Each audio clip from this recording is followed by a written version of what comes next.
karena kita masih makan logistik yang dari atas juga tuh. Iya, masih sisa. Karena duit habis jadi kita nggak bisa jajan boro-boro. di luar. Rokoknya kagak. Rokoknya kagak. Gelinting, gelinting. Bantet ya kan. Orang bukan enjoy di kos malah ini kayak berasa camping. Iya dulu mah ya saya ya mungkin perasaan sana ya mungkin beda ya kan gitu. Maksudnya emang di situ ada suara gamelan apa emang saya juga dengar di situ suara gamelan. Cuman kan ya saya bilang kalau saya naik gunung tuh ya nggak terlalu berpikiran ke situ gitu. Karena apa? Yang dibalik nanti kita nyali kita juga gedein nyali aja kan gitu, mental aja kan gitu.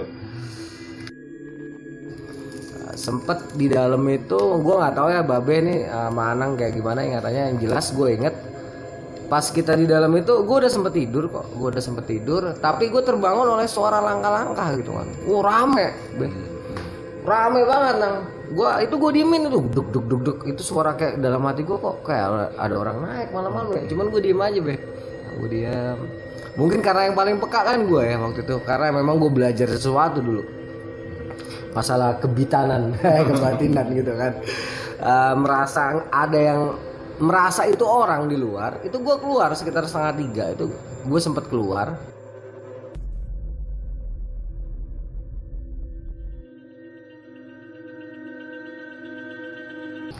Awal-awal lah istilahnya masih unyu-unyu banget. masih sekolah masih kelas berapa ya? Kelas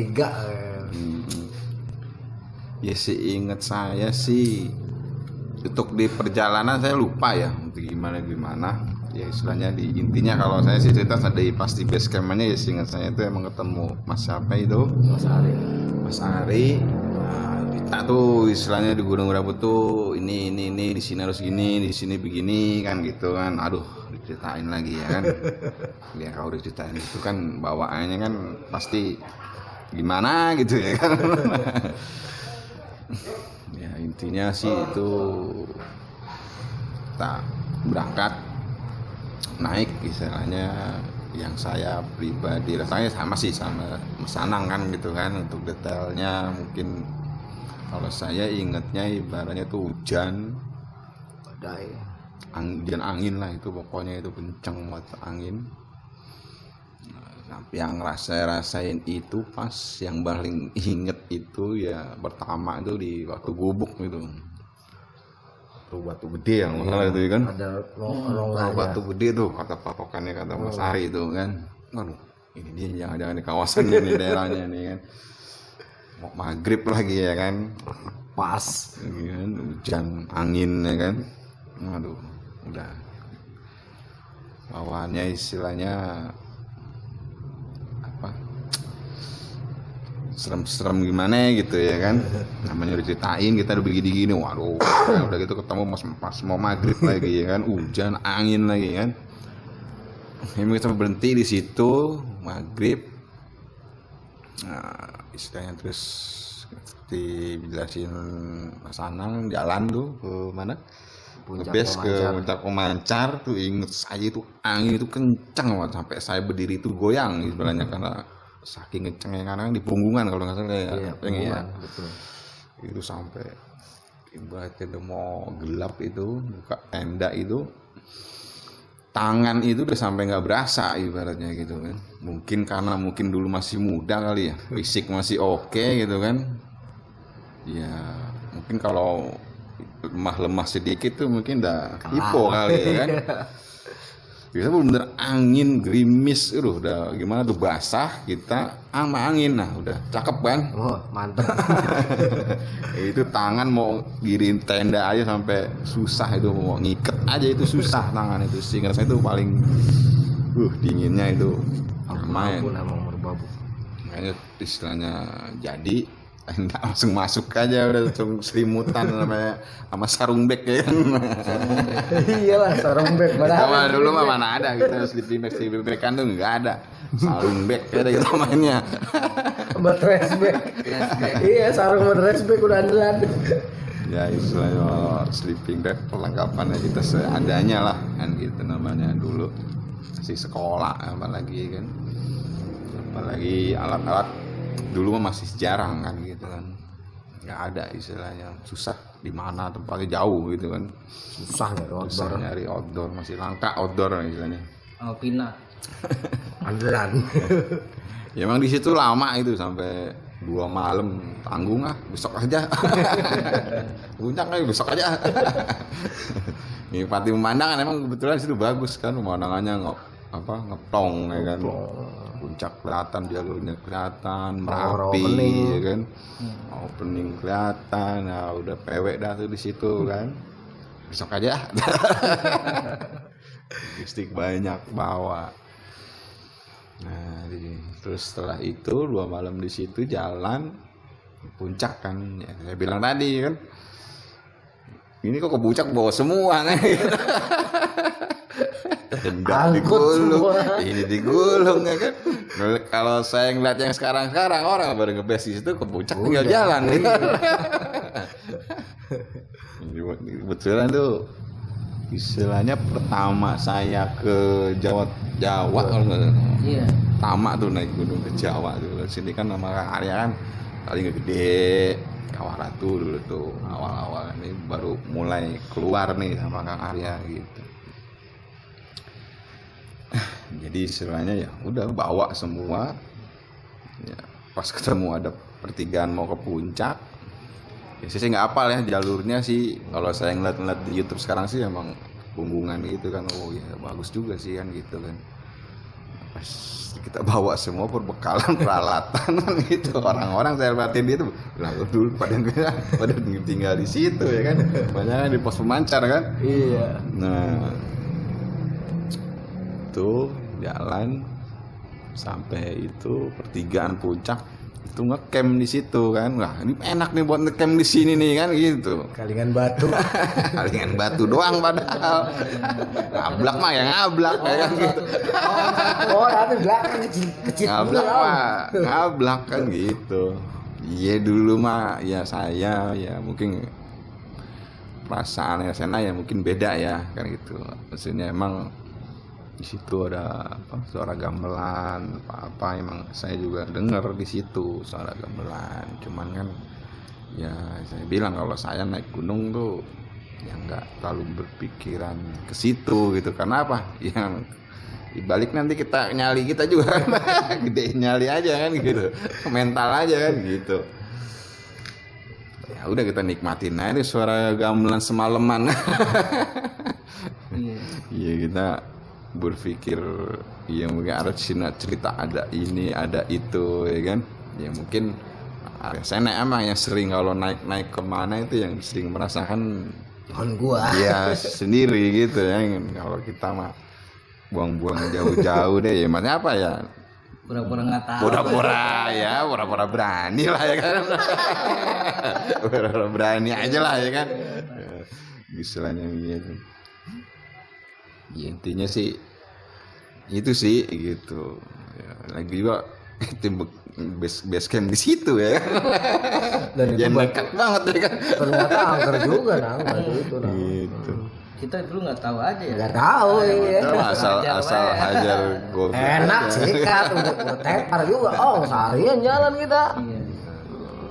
Gitu. Nah istilahnya sih itu sih kalau untuk cerita yang lain-lain sih udah di Mas Anang sih udah sih.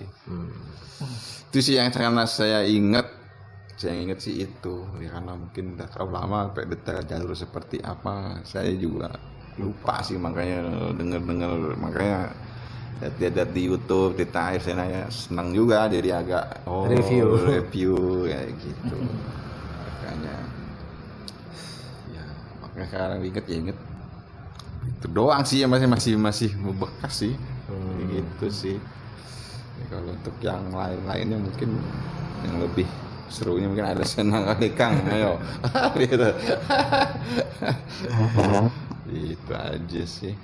Oke, itu dari Mas Anang sama Bang Babe. Karena memang rentan waktunya udah cukup lama, wajar lah ya. Karena ingatan orang kan, kemampuan mengingat orang tuh berbeda-beda. Ya alhamdulillah di sini mungkin Allah berikan gue kelebihan tuh untuk mengingat lebih dari rekan-rekan gue. Dan kebetulan juga teman-teman gue nih walaupun banyak lupa tapi masih tertinggal lah sedikit ingatan yang justru gue juga lupa. Nah sekarang bagian gue untuk melengkapi ya. Jadi karena emang ibaratnya apa, biang anak-anak pendaki emang Kang Arya ya, kemana-mana Kang Arya kan gitu ya. Jadi dia mungkin ingat, dia emang bener-bener hobi banget dia kan gitu. Mungkin dulu emang jiwanya di situ kali kan. Makanya setiap berangkat mungkin hafal dia kan gitu. Kalau saya kan nggak terlalu ini ya, kita kalau saya kan nikmatin aja kan gitu. Perjalanan gitu. Itu aja sih. Nah itu ya dari Bang Babe ya. Nanti kalau misalnya mau ada tambahan silakan dipotong ya Bang Babe sama Mas Anang ya. Jadi tadi kedua rekan gue ini seperti gue bilang tadi ya, ingatan mereka itu mengisi ya apa yang menjadi ingatan gue. Sekarang versi gue. Jadi ketika kita ngebase di batu besar ya di pertigaan antara Puncak Kenteng dan Puncak Sarip, itu sekitar jam 4 ya, gue ingat sekitar jam 4, dan kita buka tenda. Nggak lama buka tenda itu gerimis sebentar terus berhenti. Kita mulailah aktivitas memasak sampai menjelang maghrib. Sebelum masak sih ya awalnya kita masak mie instan, terus makan logistik ya, bawa-bawaan yang kita bawa tuh ada rendang, gue inget banget si Bolas bawa sama si Babeh bawa rendang. Kita makan dulu, masak nasi. Waktu itu yang bisa masak nasi gua. Selesai masak nasi, merasa rendeman kacang hijau udah cukup empuk. Akhirnya kita masak tuh. Yang masak kalau nggak salah Bolas, karena yang rajin masak dia gitu. Sedangkan gue mau Ucup nongkrong di atas batu. Kalau nggak salah sama Anang juga, Babeh sama Bolas di dalam tuh kalau nggak salah. Nggak lama masuk maghrib, dari arah Merapi mulai tuh kedengeran suara gamelan. Ya tapi ya gue sama Anang sama Ucup waktu itu ya udah gimana lagi. Karena maghrib ada suara gamelan, akhirnya kita masuk. Bukan karena suara gamelannya sih, seingat gue itu karena anginnya kenceng dan gerimis. Kita masuk dalam tenda. Itu akhirnya sampai jam 10 nongkrong ya, ngopi ya, ngobrol apa yang diomongin lupa lah. Nah barulah kita ngobrol buka-bukaan masalah gamelan, karena kita kan denger semua. Sambil nunggu kacang hijau mateng. Lah kagak kelar itu kacang hijau, sampai parapin kelar. Untung minyak tanah banyak ya, seorang bawa sebotol kecil. Jadi kita setelah parapin habis, kita mengandalkan minyak tanah dengan kompor celup lah saat itu ya. Udah itu sampai sekitar jam 10, karena nggak mateng-mateng, capek juga, kita akhirnya tidur. Awalnya gue sama Anang mau di luar, tapi karena dinginnya tuh nauzubillah min dzalik, dan waktu itu belum ada sleeping bag, sarung bag plus stress bag. Ya, akhirnya nggak kuat gue sama Anang, kita masuk ke dalam. Sempet di dalam itu gue nggak tahu ya Babe nih sama Anang kayak gimana ingatannya. Yang jelas gue inget pas kita di dalam itu gue udah sempet tidur kok. Tapi gue terbangun oleh suara langkah-langkah gitu kan. Rame banget Nang. Gue diemin itu duk. Itu suara kayak dalam hati gue kok kayak ada orang naik malam-malam ya. Cuman gue diem aja gue diam. Mungkin karena yang paling peka kan gue ya waktu itu, karena memang gue belajar sesuatu dulu, masalah kebitanan, kebatinan gitu kan. Merasa ada yang merasa itu orang di luar. Itu gue keluar sekitar 2:30 itu, gue sempet keluar. Gue cek, gue senter nggak ada apa-apa tuh. Masuk lagi ke dalam, pegel kan, capek Nang, karena apa, tenda 3 dijejelin 5 orang. Udah gitu 1 orang badan temen kita tuh over gitu kan, oversize. Akhirnya gue di luar kira-kira setengah jam si Anang bangun, dia pengen kencing. Akhirnya gue keluar tuh kencing berdua sama si Anang. Itu suara gamelan jelas banget tuh Nang. Gue inget gue ngobrol sama Anang, buset. Ya kira-kira percakapannya kayak gini nih. Ya mungkin Mas Anang akan membenarkan atau tidak, kira-kira seperti ini. Nang, lu masih denger nggak? Iya, suara dari maghrib tuh nggak ada Nang, udah biarin ya. Terus kalau nggak salah dia ngomong ada yang hajatan kali ya, iya kali kalau kayak gitu kan. Terus masa emang iya? gue juga ingetnya di dalam itu tidur juga kalau mendusit masih dengar. Iya. Emang nggak habis itu. Nggak kelar-kelar. Kelar. Cuma kan kalau masalahnya kalau di dalam kok sampai malam ajakan acara gitu. Hajatan lebih pagi. Malam gitu. Pagi kan gitu. Malam suntuk. Udahlah, udah amat kan gitu. Ini itu sih. Nah itu setelah gua ngobrol-ngobrol tuh Babe juga tadi menjelaskan ya. Jadi gue di luar akhirnya nongkrong lagi sama Anang, berusaha untuk ngangetin badan dengan kita coba masak lagi kacang hijau. Kagak matang juga tuh kacang hijau tuh. Sampai sekitar jam 3:30 tidur. Nah sebelum tidur atau sebelum gue bangun gue inget nih masih ada satu kejadian lagi, Beh. Jadi ini di antara sadar enggak, di antara sadar dan nggak sadar, gue kan di luar tuh udah, karena gue udah nggak tahan banget, pegel banget, gue akhirnya di luar di bivak tuh yang deket batu. Nah itu gue ngeliat ini Nang, banyak banget orang Nang, banyak banget orang pada bawa obor. Nah ini antara sadar dan enggak gitu Be ya. Jadi mungkin karena pengaruh sesuatu lah dalam diri gue, itu gue sampai kaget tuh Nang, gue sampai kaget bangun ternyata nggak ada apa-apa Be. Jadi pas gue cek nggak ada apa-apa, cuman perasaan gue tadi sebelumnya di antara tidur dan enggak itu gue ngeliat orang banyak Nang, ratusan sambil bawa obor, nggak tahu mau ngapain tuh Be. Nah, itu karena lo tidur di luar. Karena gue tidur di luar kan. Nah nggak lama itu gue keluar, gue cek ternyata nggak ada apa-apa. Gue sendirian diem, nggak lama Anang keluar kan. Kita sempet bakar-bakaran sedikit sisa kayu. Terus gue ngobrol sama Anang, entah pokoknya kita ngobrolin masalah gamelan sampai jam 3:30. Akhirnya gue sama Anang tidur di luar tuh sampai pagi. Nah besok paginya kita habis masak makan barulah kita menuju ke puncak Genteng Songo. Saat itu pas berangkat naik ke puncak cuaca cerah, cuman begitu sampai puncak mendung. Gue ingat banget dingin banget itu, dinginnya angin. Jadi kita angin lagi kenceng-kenceng ya. Angin lagi kenceng-kenceng ya. Emang lagi musim hujan itu kayaknya. Terus. Terus kita balik ke tenda karena gerimis dan logistik masih banyak banget dan kebetulan hujan dan kita bikin tambungan air ya. Udah aman, air jadi aman tuh. Hari itu gue lupa lah, sesiangan kita nyantai masak nikmatin pemandangan. Malam kedua sama gamelan, cuman gue nggak begitu inget. Yang gue inget adalah gamelan itu semalaman suntuk lagi. Nah malam kedua inilah Be, kacang hijaunya baru jadi bubur. Nah, malam itu karena gue nggak berani tidur luar, gue akhirnya nggak tidur luar, maksain diri dah tuh. Kita tidur berlima di dalam tuh. Tidur berlima di dalam gaya pistol, sampai pegel banget, najis. Besok paginya kita ke puncak Genteng Songo setelah sarapan, ke puncak Sarip. Di puncak Sarip tuh nggak lama, setengah jaman. Terus kita balik packing, terus kita langsung bablas ke Tekelan. Sepanjang perjalanan turun tuh gue inget hujan, terus kabut. Nah di sini lagi-lagi gue yang merasa kanang.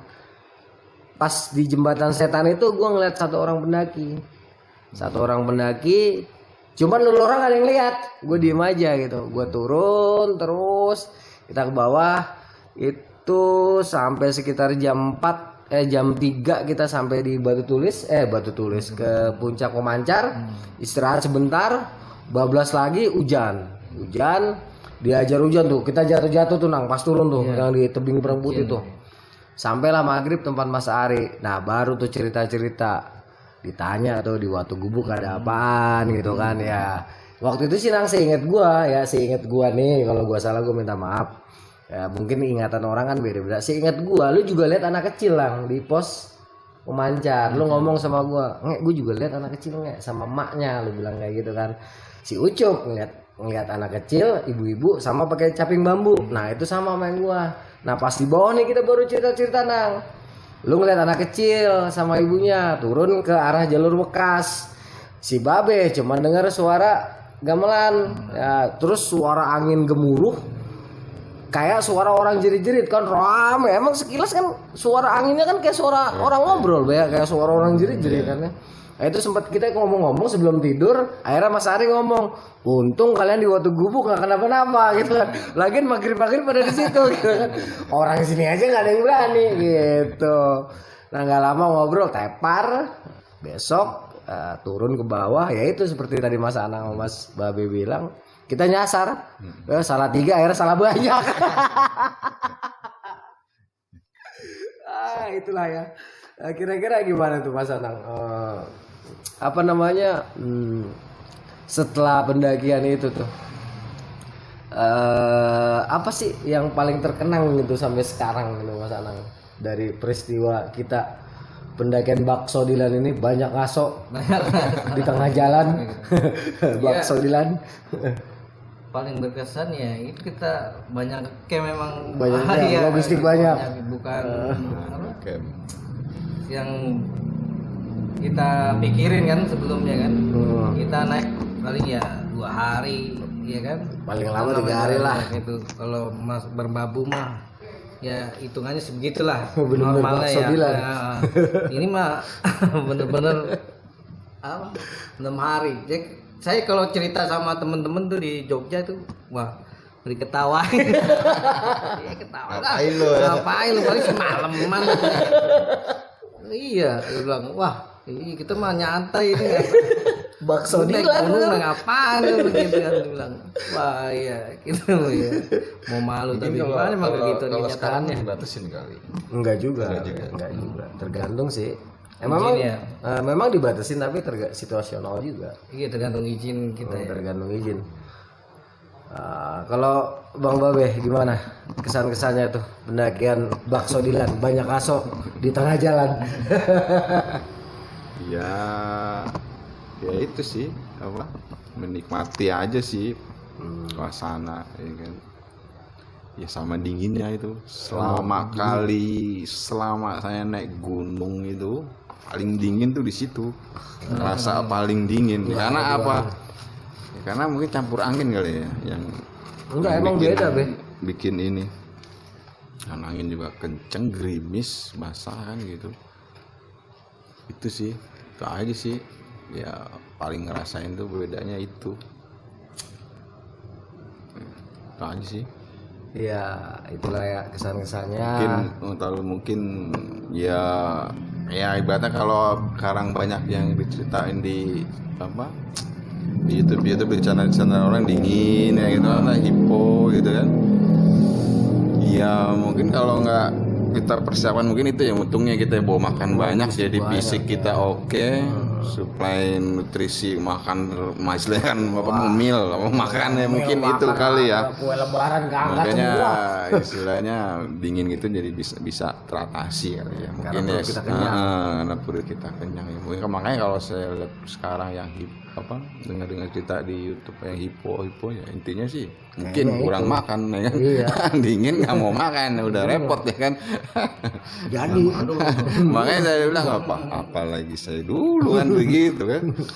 Jadi, Sarung bek kan lagi tenda Tenda seadanya. adanya, jas hujan adanya, tenda single layar. Iya nggak pakai double itu ya. enggak. Plastik buat di depan doang. Berarti kan buat depan buat masak. Buat masak dan buat teras doang udah. Nasi tetap ponco. Ponco. Ponco ya. Ponco bukan besit dia. Belum punya plastik. Salah. Belum ada besit ponco. Ponco boro-boro. Ponco tentara, Om. Ponco bapak lu. Dia kan banyak ponco. Bapaknya tentara. Pokoknya dulu mah misalnya plastik ya kita mah ponco dulu lah. Belum ada plastik. Belum ada. Peples bapaknya dia juga. Nah, itu kan dukanya sih. Dukanya ya itu emang gamelan tuh ya, kenangan paling ya itu lah Paling jelas gua melang gitu semalaman Full selama kita di sana itu. full. Terus ada pesan-pesan nggak Mas Anang buat pendaki sekarang ini? ya pesan-pesan ya dimana bumi dipijak ya langit dijunjung ya. Ya itulah, jaga tata krama. Ya jangan lupa sama Allah Subhanahu wa taala lah. Wajib 5 waktu jangan lupa. Ya Kalau gue masih dikit-dikit nih waktunya. kan gue bukan pesan 5 waktu. Kemana-mana jadi lupa 5 waktu. Gue kadang-kadang sewaktu Jumat. Berarti kalau nggak ketiduran. belum om. Belum. Mudah-mudahan suatu saat bisa Insya Allah, seperti itu. insya Allah. Hidayah. Amin. Kalau untuk Bang Babe, kira-kira pesannya gimana? Apa ya? Selain hipo tadi. Ya kalau untuk ini sih ya apa ya? Ya lebih mempersiapkan diri lah istilahnya. Jangan asal nekat jalan gitu kan. Jadi karena suatu waktu di gunung gitu kita nggak tahu Betul. apa istilahnya, tahu-taunya hujan angin lah apa, kita persiapkan diri. Yang penting apa? Makan li buat fisik gitu kan. Penting kalau udah ya istilahnya kejadian juga lah untuk tim di kita kan ini berangkat makan malah pilih kan gitu. Jadinya jadi ya ada Pusing ada sendiri. sedikit konflik sendiri kan. Itu gara-gara itu juga. Kita Gara kelamaan nongkrong ya itu juga itu. Ya Milih-milih makan sampai sama ngambek. istilahnya ya, kalau istilahnya pendakian sama teman ya nanti solid lah. Iya. Gitu, saling jaga aja sih. Itu aja sih. Lanjut. Oke teman-teman, itulah kisah dari gue sama Mas Anang, juga Mas Babe, Mas Ucup sama Mas Bola saya nggak ada. Gua Resena undur diri. Anang Rifani. Babe Arif Aldiar. Sampai jumpa di podcast berikutnya. Yo Oke, Nang, ini buat ini ya, buat pembuka. Buat teman-teman jangan lupa dukung channel sobat gua Anang ya. Channelnya itu apa namanya? Basecamp Plus. Nanti akan gue tuliskan di deskripsi juga di bawah ya. Nanti kasih lihat ya. Dukung terus channel sobat gue The Old Gang ya. Anang ya. Jangan sampai nggak di subscribe ya. Tolong ditonton, subscribe. Gue sama Anang akan jadi partner selama 3 bulan ke depan dan seterusnya. Amin. Tolong bantu. Wassalamualaikum warahmatullahi wabarakatuh.